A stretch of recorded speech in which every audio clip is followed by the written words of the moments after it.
This episode has been brought to you by Manscaped. The new Lawnmower 5.0 Ultra is every man's cheat code to look good, feel good, and turn the page on confidence this year. Go to manscaped.com, use the code GOLTS20 for 20% off plus free shipping today. This week on the Heart of the Gulch YouTube show, we sit down with musician/songwriter Tracielynn. In today's Walk the Line episode, we follow Tracielynn as she goes to Saxman Studios as she lays down some vocals for her upcoming single. Let's check out the episode.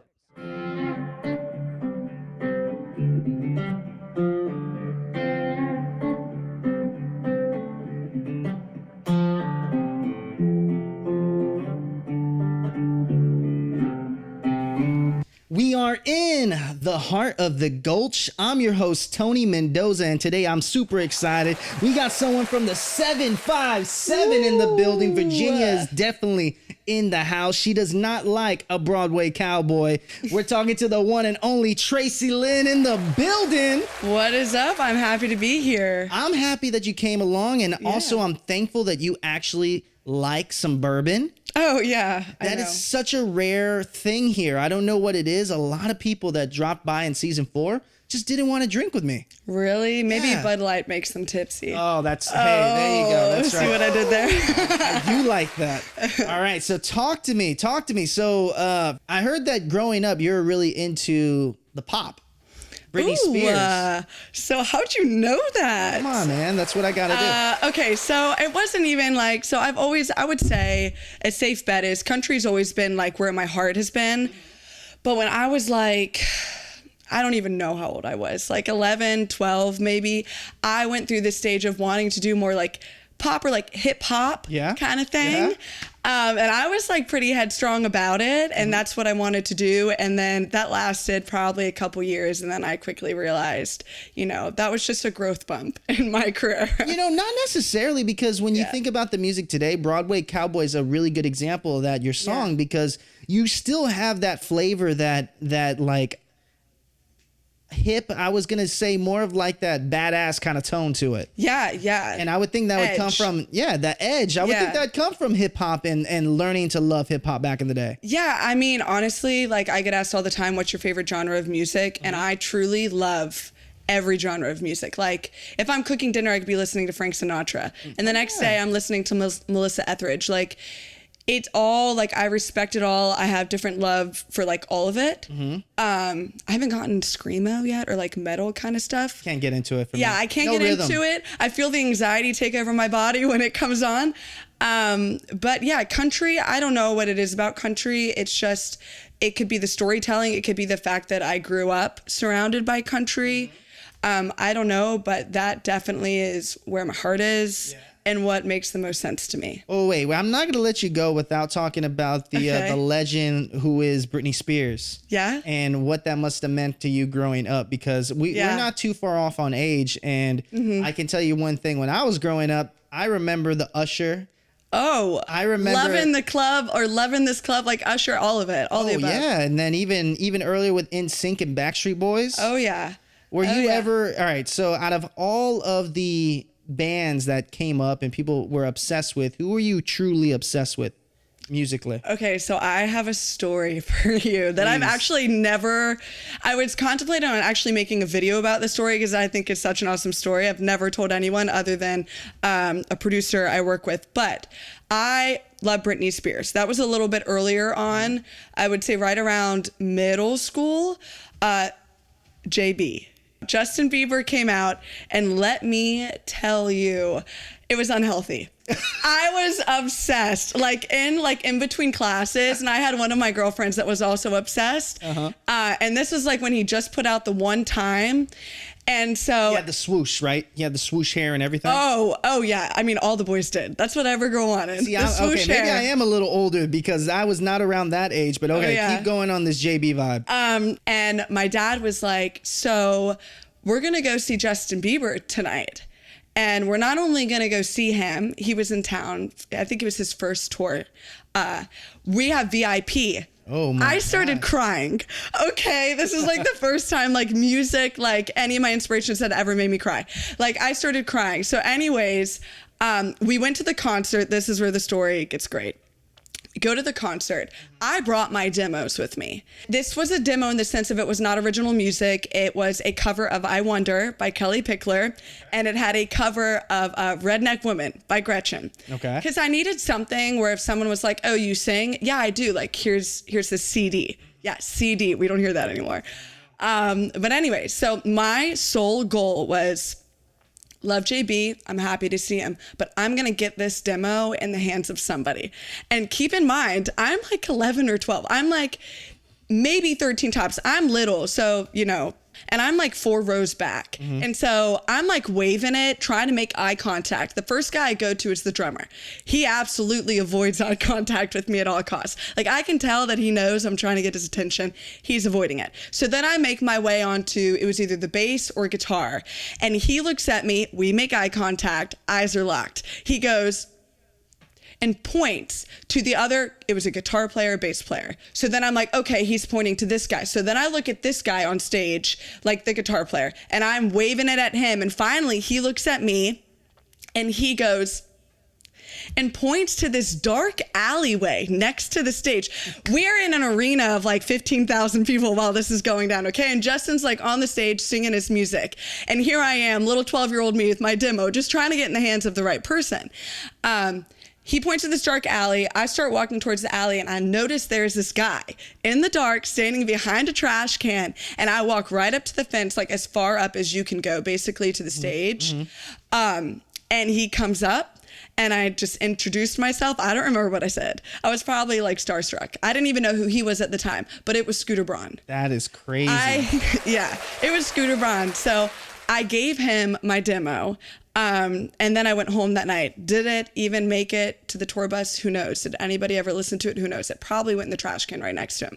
But that is my story. And I remember, yeah, I know. That is actually a pretty insane story because after what Scooter did to so many musicians, my gosh, you would think that who would have known it? You would have been next and all these things. I know. And the irony of it is like, I had no idea who he was. I was just following the leader. The drummer wouldn't make eye contact. The bass player was like, look at him. I look at him. And the guitar player is like, this guy.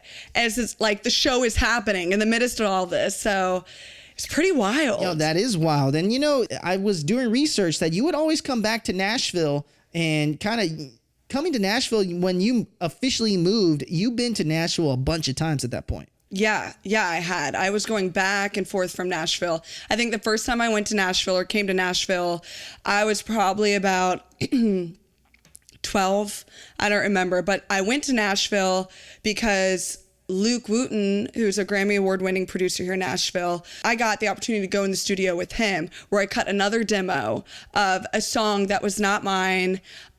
But it was kind of one of those things where my parents were with me, obviously, and they knew that I wanted to do country music, and they knew at some point in time I was going to move there. So like little girl, big dream, let's bring her to Nashville. Let's get her in a Nashville studio, you know, and let her live out that dream a little bit. Isn't that daunting though, going to a Nashville studio that young? Honestly, I think it's something with like processing your emotions when you're younger that like you don't get the nerves you do when you're older. Like I remember, I can think back to like performing on stages. Like I've literally been singing and performing on stages since I was like 7 in front of really big crowds. Yeah, and now it's like thousands of people. Yeah, well, I did it like in front, a few situations where it's in front of like more than thousands of people when I was younger, but you don't get nervous. And I think it's because when you're younger, and I think it's because you're not processing the emotions of knowing that you're being judged. I don't know what it is, but like the nerves aren't really there. Because this is like when you're younger, everything revolves around you, and this is just my life. So when you come up on stage, you're like, this is just what I do. But you don't recognize that, like, no, like there's cringy moments in those moments. Oh yeah, no, 100%. So, but yeah. So coming to Nashville, working with, Luke Wooten, which must have been at the time. And are you still working with him today? I do. I work with him. I work with a handful of different people, but he's great. He's kind of been like one of my rocks. Like he's always somebody that I can call on. I know will have my back and will help me get through, if this situation happened, I don't know how to handle it. The music business is really it's very detailed. There are a lot of things, you learn new things every day. And so sometimes you get hit with situations you have no idea how to handle. So I'll like go to him because he's been in it longer. And I'll be like, so is this the way I should navigate this situation? Or I don't want to go this way. And then that turns somebody off. So, you know, just different things of learning the right and the wrong, even though at the end of the day, there really is no right and wrong. Well, you talked about it a little bit. So for the folks that have been watching the show for a while, you guys know that when it comes to the music business, there's a lot of politics involved. And not only a lot of politics, people pop at certain times because they have people behind them championing them to be in the right situations. It takes that one champion that, you know, either has that relationship with the decision maker or is the champion themselves, the decision maker. So going back to, you know, when you I'm sure I'm missing a bunch. Yeah. So let's talk a little word bit. Vomit. No, because I'm curious, there must be a time before you moved to Nashville, because you've been singing for a very long time in front of large crowds. And not only performing for like Jon Pardi now in front of the stage and all kinds of stuff. I mean, what were some big stages growing up prior to you moving to Nashville that you did? I would say the biggest at a young age was, it wasn't a stage, but I sang the national anthem at the NCAA Women's National Basketball Tournament. And I have video footage of it. I was probably this tall, and I was in like a little cheerleader outfit with 2 piggy tails. Wow. Okay. When you were going through everything, when you were growing up, was the number one thing in your mind a record deal? I don't think I really knew what a record deal was at that point. I mean, obviously you kind of have this idea of like, you know, when you're little, you think, oh, you've made it only if you get the record deal. You know what I mean? Like there's this shininess to it. Well, there wasn't social media back then like there is now, where there's a lot more independent artists are able to make a lot of money just being independent. Oh yeah, for sure. I mean, I think that was something that I thought of, but it wasn't as much like on my radar. Like even now, like my goal is to get the record deal that makes sense for me, you know, and just to make sure that, you know, it's not a situation where I sign off and then, you know, I don't get to release music for a year or two and I don't get to go on tour. So it's got to make sense. And, you know, and just anybody out there who's going to get a record deal, or really any deal in this industry, I would say the most important thing is to get a lawyer, get the right people to look over it. We were talking about this before the show even started, about all the lawyer and all the things behind it. Yeah, a music attorney. Now, you know, here's the thing. When you've met plenty of people in this town that sing, and I'm sure you've seen folks that have signed record deals, and then you immediately can see the difference between when they're an independent artist to them now being signed to a record deal. And sometimes it's a completely different person because there's a lot more barriers that you have to cross being in a record deal. So do you see the benefit of both? Oh, absolutely. I do. I think it depends. I think that at the end of the day, the most important thing is for you as an artist to you don't want the record deal. You want the record deal to want you. That way, when you do get a deal in front of you, you have the opportunity to negotiate the deal points. I mean, same thing with like a booking agent, because, you know, I've seen record deals, I've seen booking agents, I've seen it where, you know, some people, it's just explosive for them. And then some people, I don't hear from them. You know, it's like, oh, so-and-so got a record deal. And it's like, wow, you know, a year later, I haven't heard anything. Or, you know, you see the opposite end of the spectrum. The why behind it, I have no idea. But, you know, it goes both ways. You know, you seem very knowledgeable in the music business. And now, obviously, you've been singing for a long time. And how long have you lived here in Nashville? 4 years. Only 4 years? Yeah, only 4 years. And you're able to gather all this information about the music industry. I'm like a sponge. I ask anybody and everybody as many questions as I can. I'm very impressed because, you know, not only do you have a great following, not only do you have some songs that have gone viral, I mean, you're also putting yourself in these positions where you're performing for important acts. Yeah. And, you know, talk to me a little bit about your team before we take this break. So I pretty much am my team. Really? Yeah, I pretty much wear all the hats. I am my own manager. I am my own booking agent. My husband wears a lot of hats. So he's like tour manager, he's bus driver, he's merch guy. Sometimes he's videographer too. But as far as like the business side of stuff, I'm pretty much doing it all. You know, you just have to be overly picky, I guess. It's a cake that I've baked. I came up with the recipe. And, it's one of those things where I feel like everybody kind of wants a cut of a cake they didn't bake. And so until it makes sense to me, I'm good. I mean, I think my next step is obviously I would love a kick-ass booking agent, because booking shows logistically is such a nightmare. It's so much work. It's its own full-time job. Yeah, let them know, because that is something, when you book a show, it's months and months in advance. Yes, it takes so much time, and it's one of those things where it's not necessarily a hard job. It's just kind of like follow-ups. Yes, a lot of follow-ups, a lot of logistics. And on top of that, I'm managing my own, I have a band that also just making sure everything runs as smoothly as it possibly can. So, but with all that being said, honestly, I wouldn't have done it and I wouldn't do it any other way because I've learned so much. You could hit me with a stone from the right and I'll know how to get past that or how to handle it from doing everything from the ground up myself. Well, I'm excited to learn more about that journey, because that is something that is, I had no idea. I thought you had a team behind you because of how many situations you've been in that just been incredible. And now that you guys, now that you've toured, and not only tour, but you got some more stuff coming up. You're going to be releasing some new material. Yeah. But before we get there, we got to thank our sponsors. So we'll be right back with Tracielynn right after this. This episode has been brought to you by Manscaped. The new Lawnmower 5.0 Ultra is every man's cheat code to look good, feel good, and turn the page on confidence this year. Go to manscaped.com, use the code GOLTS20 for 20% off plus free shipping today. Nashville's just one of those places where Western wear is the vibe. And especially right now, it's becoming hot. I mean, honestly, okay, I have a song, Broadway Cowboy, and people are like, oh, well, you're just a Broadway cowgirl. And I'm like, well, yeah, sometimes I am. Because, I did grow up, I rode some horses, or I learned how to ride horses. I didn't actually have a horse.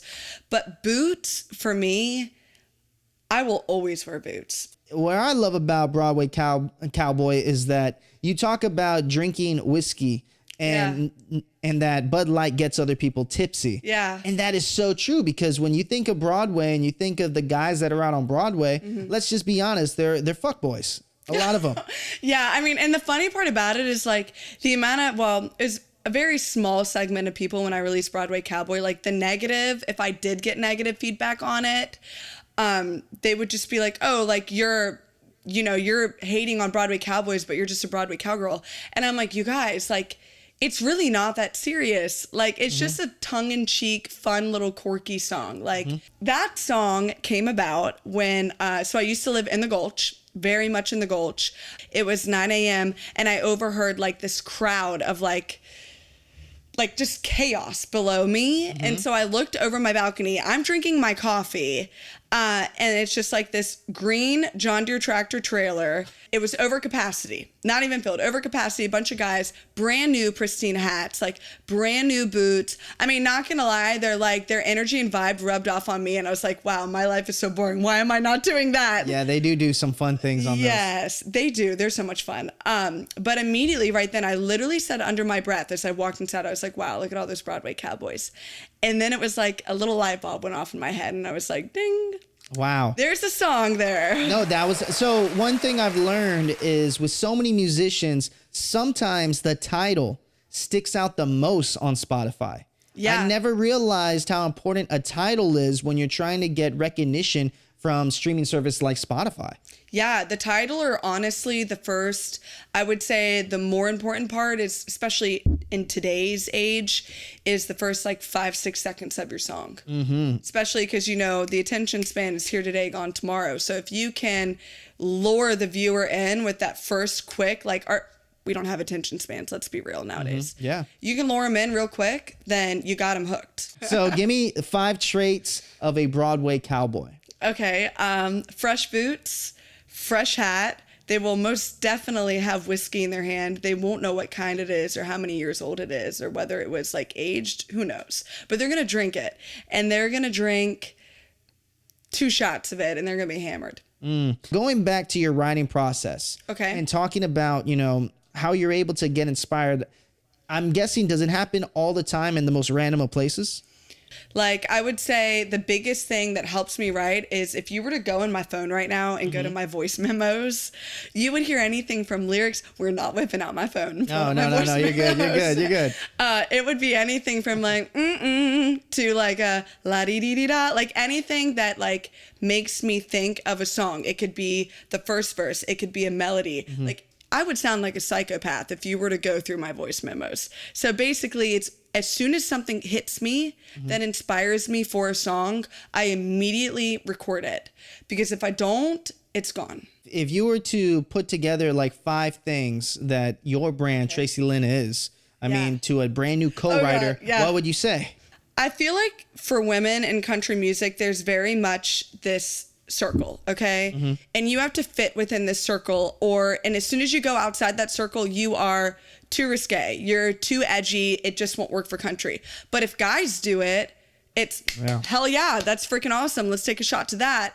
And so I'm kind of trying to do like this thing where I go outside that circle, and I do have edge in my music. And I mean, one day hopefully you can make it to one of my shows, like I'm whipping my hair all around, just doing something versus standing there.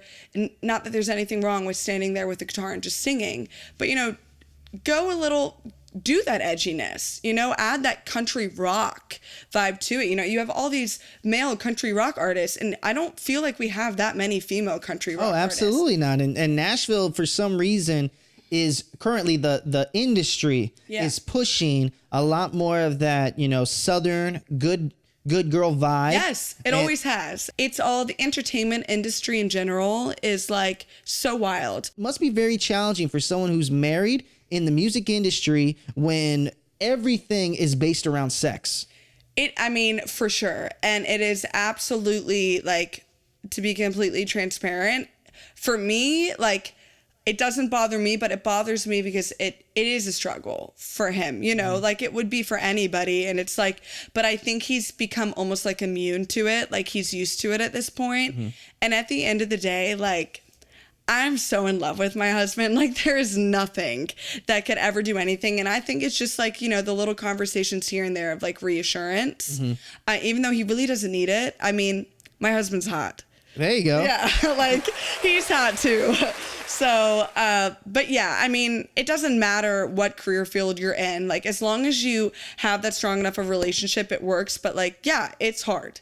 Like, for sure. Now let's the flip side of the other question that I had is that a lot of some of musicians' biggest hits are usually made from heartbreak. Yeah. And when you talk country music or, country rock, I'll let you get a drink of that it's always around heartbreak in a way. So it's very interesting to me that you are so in love, so happily married. Where does those songs come in your catalog where it's like heartbreak? Yeah. So first of all, cheers. If I'm taking a sip, you're taking a sip. Well, I appreciate that. Cheers. You're the first one to ever cheers me on that like that. Hell yeah. So a perfect example of that is More Than a Bad Habit. The root of that was I was out at Tin Roof on Demumbrium, which we love Tin Roof. Shout out to Tin Roof. We love Tin Roof. And I was out with my husband and a group of friends, and I overheard a guy standing next to me at the bar, and he was like with a group of his like guy friends. And his friend turned to him, "Are you going to be meeting up with Susie Lou tonight? Like, is Susie Lou coming downtown? Like, what's the deal?" Yeah. And I do remember what he said back. He said word verbatim, "Nah, brah, that's just a bad habit." And for me, I don't know. That just like sunk my stomach. It moved me in a way I was not expecting to be moved. And so I immediately wrote it down in my notes, like I do, my voice memo in my notes. Because I was like, if I don't write it down, and I had been drinking. If you're at Tin Roof, you'd been drinking, and I was like, if I don't write it down now, I'm not going to remember it tomorrow. And so I wrote it down, and that was where the inspiration came from for that song. Well, it's a bad habit to cheers someone and not drink. So you need to take did a I not sip. drink? No, you did not. Now, one thing we've been talking about in season 4, you guys all know this, is the importance of local bars here in Nashville. There are so many local bars, and I'm very curious, what are some of your favorite spots? Because I think about Tin Roof on Demumbrium. I think of Red Door Saloon if you want to meet somebody. Okay, one more. Oh God, don't throw me like that. Love I was gonna say Live Oak. Yeah, okay, literally you just named my 3 favorite right there. Well, okay, for the people that are watching this right now that do not, if you had to sum up each of those bars, Tin Roof, Live Oak, Red Door Saloon, how are they all different, and what makes them each unique? Yeah, so I would say I kind of had, it wasn't like a residency, but like a form of a residency at Live Oak for a hot minute where I was performing, this was like years ago, where I was performing like every Friday. And from an artist standpoint, the stage setup and the sound and the production, A+. It's awesome, yeah. A+. If you want more of like a party atmosphere, Tin Roof. Tin Roof also has some amazing artists like Bus Call, my friend Johnny, like he hosts that there. And that's an awesome showcase as well. Actually, that was the showcase where the guy from the Bachelor franchise saw me perform for CMA Fest. And so that's like awesome. And then Red Door, I love Red Door, but Red Door, you just kind of go as like, okay, I should go home, but like, let's hit this one more bar. Talk to me about the EP. Talk to me about some new upcoming music. Yeah, so my next release is called To Hell. But it's very on trend, by the way. But it's not like, it's not like goth or anything like that. It's just once you hear the words, you'll get it. But I'm basically right now I'm working towards releasing another EP, and it will be probably about 5 or 6 songs. 3 or 4 of which will have already been released, and then the next couple will just kind of be like incentive tracks. I try to at most cut out the outside opinions and just put out what I believe in and what I love. And like, again, any song I've ever put out, I've loved and I've believed in, or I would not have put it out in the first place. But this is just kind of, because you're selective. You're very selective on, and us doing research here in the Heart of the Gulch is that you are very selective on the music that you put out. You're very selective in promoting the music that you do have. Yes. So I can only imagine what's going into this EP is super detailed. Yes, it is. It's like I'm just like dumping everything into this next EP and trying to just keep it true to myself and, just see what happens. When I think about these songs that you have released, I mean, I think that makes you very unique, and your sound is super unique. So I don't know what you're burning down. Yeah, so my sound, it's not really changing. So it's not something where like my current listeners are going to be like, wait, this is not the Tracielynn we fell in love with. I'm directing it more so in the way of like the parts and the reason why you fell in love with me in the first place is what I'm honing into. There's certain things about certain songs where like it just feels right. And I've had people be like, oh, this is why I fell in love with the song, or this is why I loved it. I'm like, well, me too. And so I guess it's just taking all of the beautiful things from the previous releases and just honing into that. I want to hear instruments that are real. I don't want to hear electronically engineered instruments. Got it. I want to hear the color and the character of the instruments. Almost like, Chris Stapleton. If you listen to one of Chris Stapleton's songs. That's your biggest influence. It's my biggest influence. If you listen to one of his songs, you don't hear anything that's like, what was that? Was that a synth? I don't know. You know what I mean? You feel like you're in the room and he's standing on the stage performing. Just kind of more so that route. You're going to love it even more than what you've loved before because it's honing in to the reason why I feel like you fell it's in love with it. It's doubling down on Tracielynn. Now, speaking of the shows and meeting the fans, I mean, what have been some of your favorite fan experiences? Because you just said you were just in Florida when we were recording this. You will be in other places after we're recording this. Yeah. What's it like to meet these fans in person? That, in my opinion, is the most important part of your entire show. I'm going to go to my merch booth literally as soon as I step off stage. Like, come say hey. Like, if you need a t-shirt, great. If you need a koozie, great. If you don't, still come say hey. So I step off stage and I mean, I've been standing at my merch booth for like almost 2 hours after my set, just from meeting people and hugging people. And I just feel like that is like the most important thing you can do when it comes to being an artist. You're creating this experience for somebody where like, you're a human. I'm the same thing you are. I'm not any better. I'm not any worse. We're the same thing. Like I can hug you. I'm sweaty because I've been singing. Like, I'm sorry for that. You know what I mean? It's just like, it's just an experience thing. It's building a relationship with the people, you know, being able to hug them. Oh, that's such a big thing for musicians. Not to cut you off there. It's one thing that I can say is that some of my favorite musicians in town is because I have a personal relationship every time I see them perform. Yes. In fact, literally, I was in Florida, and one of the girls that came up to me, I just performed at the Hard Rock. She came up to me and she was like, whatever you're doing, please don't ever change. She was like, literally meeting you just felt authentic. She was like, you're so nice. You don't feel like you're better than. She's like, and there's so many artists where after the shows, they don't act like that. That's the whole point of what I'm doing when I go to my merch booth and meet you guys. Like, I don't even there's no oh, come meet and greet and extra charge. Like, I don't even do that. I just want to meet you. Like, without my fans and my listeners, I'm nothing.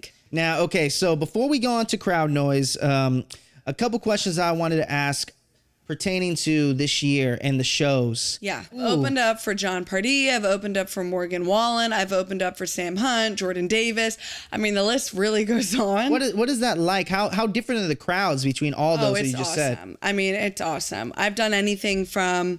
I recently opened for, well, not that recently, but I opened for Riley Green, which is probably one of my bigger shows. I want to say it was close to 15,000 people. That was wild, and it was in the town where I went to college. So it was in Columbia, South Carolina, USC. Wow. And I only got that opportunity because I would go, since I went to school there was a stomping ground bar called TLC, and it's right next to the football stadium, and I would go there all the time. And so after I graduated, I reached out to TLC and I was like, hey, I still would like to stop in and do some shows there. And so I did. And through doing shows at this bar, one of the guys who was a manager, I'm not sure what his status was, but he loved me. And then he transferred to a company that booked this Riley Green show. And he was like, I want Tracielynn on it. And so that's how it happened. So it's the little shows, people are like, oh, I don't want to do this little show here and there. And they roll their eyes at it. It's like, don't. Just do it. You never know. What would be a show here in town where artists will view it as a little show, but could have huge implications? To be honest, I have not really done a lot of in-town shows. I've done some showcases, and when I have performed, I've done the Nashville Palace and I've done Live Oak. I both think are worth it. You absolutely should perform there. They're like icons. But outside of that, I perform mostly outside of Nashville just because I do 90 minutes or less, and the pay is very good outside of Nashville versus I feel like in Nashville, it's, they're aiming, their goal is more so 4-hour cover band gigs. Here's the pay. And it's it's nothing, actually. It's nothing. And it's I'm spending a lot of money to create original music that I want to be able to perform. And so, to each their own for sure. But for me and what I'm doing, it makes the most sense to, I'm up and down the East Coast right now. I know, you're literally everywhere. Yeah. I'm surprised that we're able to get you here on the show. Now, a couple things that was very interesting that we were talking a little bit off air, and I want to touch on it, was the importance of social media and how social media can bump people ahead in this town. When you think about, we were talking about this as a 10-year town, but there are some people that luck out that just have a humongous TikTok following or a humongous Instagram following, and they bump their names up to the top of Sony and all these things. How are you managing, because you have a great following. Yeah. Now, but there's always people with even more. How are you dealing with that struggle? I mean, to be completely honest, it's probably one of the bigger struggles when people ask me what do you struggle with? And I'm like, I would say it's comparing. And I don't mean physical. I mean, I'm human, and I'm out here every inch of my body is dedicated to what I'm doing right now. Everything. And so when you see somebody that, maybe is the overnight success, whatever it may be, it doesn't feel good. But in that same sense, there's a different way of looking at it in the sense of hey, that is possible. Yes. So it's that doesn't feel good, but also the other half of you is hey, look, it can happen to you too. So it's it's very it's give and take. It's 50-50. I mean, you know, when you're comparing yourself and you're like, hey, I've been here this long and my numbers are this. I mean, you could do that all day. At the end of the day, why people get record deals, it's their own thing, whatever, to each their own. But I think it's 50-50. But, you know, there are people that aren't willing to sacrifice, you know, going into these different areas, even just for the following. And I have seen it. I've had friends, and I won't say any names, that are stupid talented, and they will not like do the TikTok thing, or they won't do this. And they're like, well, I'm not big on social media. And it's like, I get that. I'm not either. Like, there's so many things that I have posted video wise where I'm just like, ooh, I'm cringing. But it ends up getting 100,000 views, and it's like, and it gets people listening to my music, and it's like, you know, just do it. Like, I was in an interview, I can't remember which one, this was like 2 weeks ago, and the guy asked me a similar question, and I was like, you know what, there has never, ever, ever been a time in human history where you have a platform with organic growth like TikTok or Instagram, or really, they're all competing at this point, and it's free. Repost it, because it's being put out to a new audience every time. All right, so I gotta take one last break. I'll edit this later. It's gonna be fun to edit this later. Yes. But we're gonna do this we're gonna do this crowd noise section, and then we're gonna do your walk the line section, which is the day in the life. Oh gosh, okay, sounds good.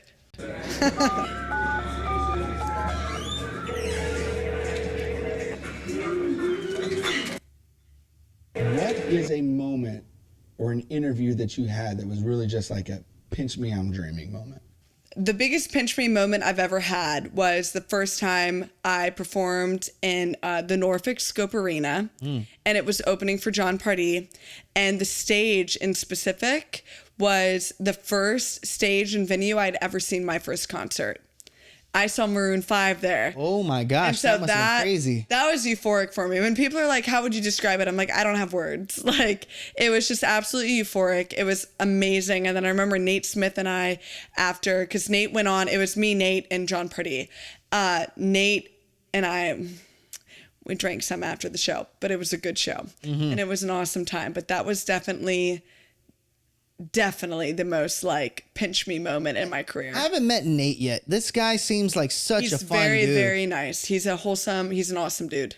So when, you know, those three put together, you, Nate, and Jon Pardi. Yeah. I mean, my gosh, what is that like? It was awesome. I mean, it meshed. Like, I don't know, the crowd loved it. It was a great lineup. It was just good. And he's such a good dude. He's such like a down to earth, just humble guy. I remember showing up and I was like, have you ever performed in an arena before? And he was like, no, I'm nervous. And I was like, you're good. Like, we're fine. And so I have a rule of thumb. I take 2 shots of whiskey before every show. And it's not for nerves. Like, I don't really get nervous before shows at all. Unless they're small, like an intimate setting. I don't know. I think it's because it's more personal. That can make me a little more nervous, but like bigger shows, not nervous. Whiskey, especially Jameson Black Barrel, it does something. It's like this warmness that does something to your vocal cords that you need it to do. It does all the miracles. And so after the show, I mean, I don't know. It was just a good time. It was an awesome show. We were talking about that outside of us filming right here, because I want to try this Jameson Black Barrel, because you've been raving about it this entire time. Yeah, it's my go-to. I like it. I'm going to have to try it. So, Jameson, holla at your boy. All right, so let's get on to the next question here. The most impactful person in your career? The most impactful person in my career. Outside of your parents. Like inspiration wise? You just tell me. So, you know, when you think about everyone that, you know, has grown with Tracielynn, right? And just in Nashville doing your thing here, who has been, you know, some of the most impactful people that have really, and outside of your husband too? Oh God, I was gonna get you there. My dad.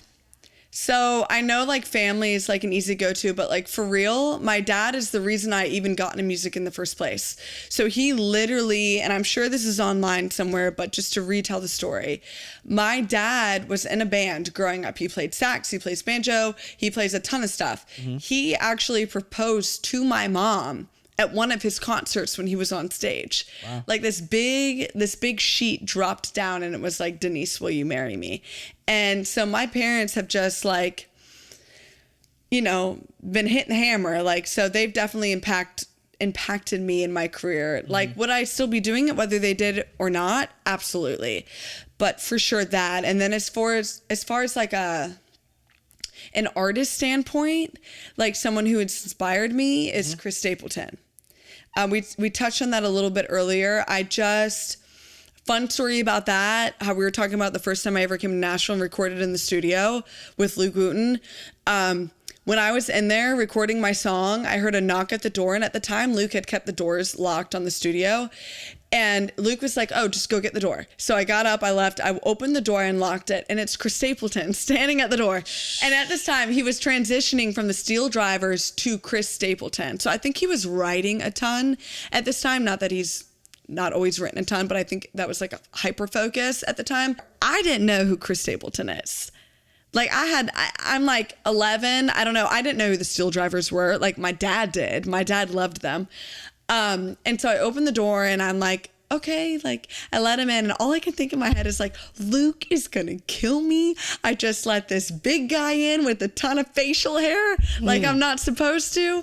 And he came in and he sat in through my entire session.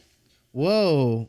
And I still have a picture of him where he says like, Tracy, like, don't ever give up, something to that extent. But he literally sat in during my session, he wrote, and like he's sitting like, a studio, you have the vocal booth and then you have the producer booth. Yeah. So he just sat in the producer booth like through like the duration of my session. And so he just like, I guess that helps feed into like why he's my biggest musical inspiration, but it really doesn't. Like I have never had goosebumps from an artist from listening to a TV.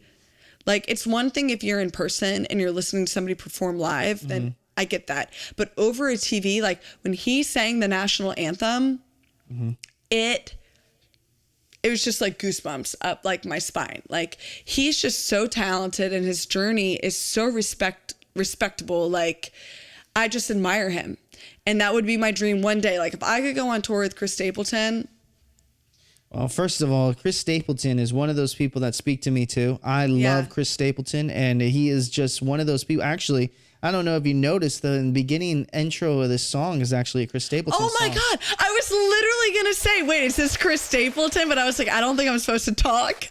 Yeah, you're right. It's actually a Chris Stapleton I knew track that. Slowed That's Down. So funny. Yeah. It's but Chris Stapleton and wow, you guys didn't even know that. That's crazy. And this is we're Wait, I wish I would have said that now because I knew it when it happened. I was like, I know the production there. The Devil. Oh my God, it was off his last album. But anyway, I'll have to listen the Devil, to it again. Something. The Devil is something. But I just think it's amazing. I think Chris Stapleton is one of those artists that speak to a generation. He's one of those people. He's one of those musicians right now. I think about, you love the 70s, so you'll get this. In the 70s, music like Marvin Gaye and, Teddy Pendergrass and these iconic James Brown. Yeah. Those are people that I don't think would ever happen in today's music.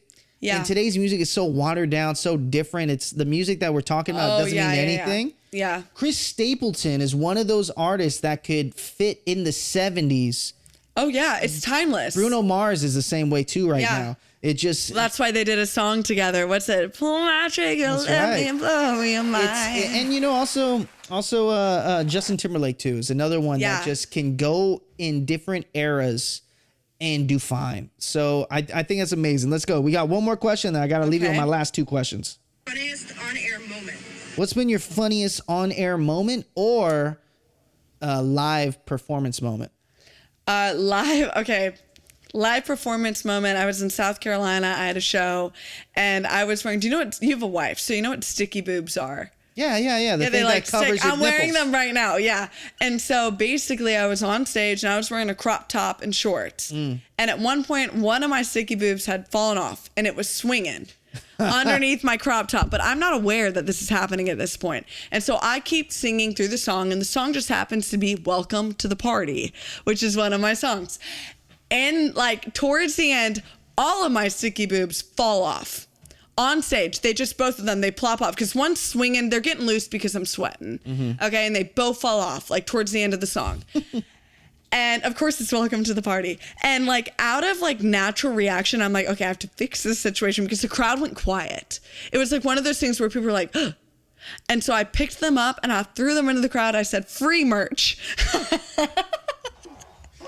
I love that. And so, yeah, it actually went over a lot better than I thought it would. But that was definitely... Oh my gosh. That was the reaction. I was like, fix it. And I was like, free merch, boom. Wow. I've never heard of a wardrobe malfunction like that before. That is hilarious. Yeah, sweat and sticky boobs. Well, it happens. And, speaking of which, I'll leave you with my last two questions here before we go on to your day in the life here. Now, these guys know I ask it every time. Okay. And this is a question that could help out someone else. What do you have to say to, the people that didn't believe in your vision, that didn't see your vision? The doubters, the haters, because you do have a large following and people do tend to say whatever they want. They word vomit more online than we could ever do here. Yeah, of course. How do you not let that affect your personality? How do you not let that, drive you into going down a downward spiral? And how can you help others? Yeah, I guess opinions go, whether it's on my career, whether it's on me, whether it's on anything. I think the only opinions that you should value are those whose opinions you value. And, people can hide behind their computer all day and say negative things.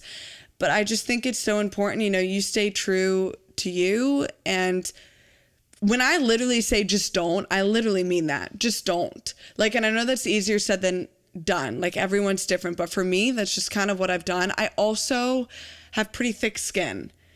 So it's maybe easier for me. But I literally just don't. I've been asked that before, you get negative comments on things, how do you handle it? I'm like, I don't handle it. I don't give it the time of day. That's just it. As soon as you respond back to something, just don't. What are you looking forward to the rest of 2024, middle to the end of 2024? Is it just the EP? Is it possibly another tour all over the United States? Because you're everywhere. Yeah. I mean, it's all the above. So I got an EP coming out. I've got tour dates. I've got a ton of stuff up in the air right now that hasn't been fully solidified. So I haven't announced it. But yeah, in the next couple of months, I'm opening for, get this, I'm opening for Alabama. That's sick. Diamond Rio and Marshall Tucker Band. And then John Langston, who I've played a handful of shows with before. Awesome dude. That's 3 headliners, right? That would go on their own tour. No, the 3 of them were headlining this festival and I'm opening for them. What is life? That's one thing to look forward to. That's a lot of people that you're going to be playing in front of. Yeah. Longleaf Music Festival in Gay, Georgia. Yeah, I'm super excited for that. But just stuff like that, I think I'm looking forward to keep doing what I'm doing right now and to keep trucking and keep pushing and not give up and just stay persistent. Well, you definitely have the drive to do it. Thanks. And you seem like you have the crew around you that is keeping you motivated to do it. Yeah. And I'm excited because I get to see a little bit of it. And I'm excited for them to see a little bit of it. So the way that we tee off your Walk the Line segment, which is our day in the life, is you look straight into that camera right there. You say your name and you say, this is how I walk the line. Just like the Johnny Cash song, all right? And 3. My name is Tracielynn, and this is how I walk the line. Hey, y'all. We're here at Saxman Studios. Come on. Can't talk too much, baby.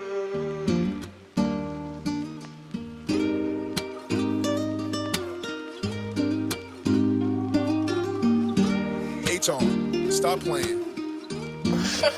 Sips, I love you. So we're here at Saxman Studios today. We are tracking vocals to a song that I'm going to be releasing in the summer. It's one I wrote honestly 2 or 3 years ago with a good friend of mine, Brian Alexander and Mary Cutter. And it's called Parade, and that's all the detail I'm going to give you guys about that. So keep a lookout, but we'll walk this way, make it on through. This is Andrew. Hello. He's the one putting up with me today, tracking some vocals. We're excited. This song probably has the most soul out of a lot of the songs I've released, so pretty excited about it. Say what's up, Andrew. Don't hide. Don't hide. He's hiding from the camera. So back here, this is where we cut the vocals. Little cave. We got some light going on, creating, the environment, a nice little... the song really is about, I'm giving away details that I was not going to give away. But I wrote it like 2-3 years ago. It must have been 3 years ago because it's in the middle of COVID. And the song is just saying that it's okay to not be okay. And sometimes, you're not alone. And sometimes you just got to let it rain on your parade, baby. Let it rain, let it come down. I mean, I love the process of anytime I'm making any song that just started with a thought and bringing it to somebody and literally building it from the ground up. Because when I brought it to him, it was me singing into my phone microphone. And I was like, I don't even have an instrument like in the background. I've got a melody, but I don't even have my guitar because I recorded it. I wrote it on piano. And at that time when I sent it to Grady, I didn't have access to a piano. So I was like, I can't record the piano to it, so I'm just gonna send you it like a cappella and like, hopefully we can pick and pull it apart. And so we did. We just came in here, I sat right there, you sat right here, and we played the guitar to it to find the melody.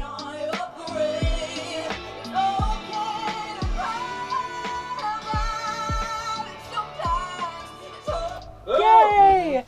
And we're done. We're done. That's a wrap.